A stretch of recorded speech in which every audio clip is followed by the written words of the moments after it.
అందరికీ అంకాలమ్మ తల్లి దీవెనలు.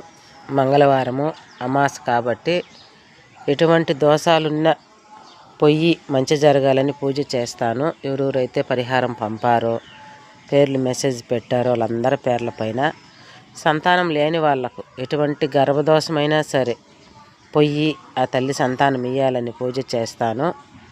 కళ్యాణం ఎటువంటి దోషం ఉన్న అమావాస్య కాబట్టి పోవాలని పూజ చేస్తాను. ఎవరైతే కళ్యాణ దోషం ఉన్న వాళ్ళందరికీ ఉద్యోగాలు, భార్యాభర్తల కొట్లాట్లు, కోర్టు కేసులు అన్నీ తెగిపోవాలని కందదీపం పెడతాను. మళ్ళీ నిమ్మదీపం కూడా పెడతాను. సాయంత్రం లోపల ఒకసారి నిమ్మదీపం మీ పేర్ల మీద పెట్టి ఎటువంటి దోషాలున్నా పోవాలని పూజ చేస్తాను. అక్కడి నుంచే చూసి దండం పెట్టుకోండి. చాలా సత్యమైన తల్లి అంకాలమ్మ తల్లి, గ్రామ దేవత. న్యాయమైన కోరికలు ఎటువంటివి అయినా సరే జరుగుతాయి.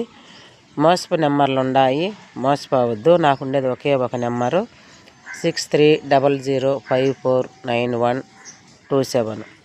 సరేనా? ప్రతి ఒక్క విషయానికి పూజ చేస్తాను. అందరికీ అంకాలమ్మ తల్లి దీవెనలు ఎల్లవేళలా ఉంటాయి.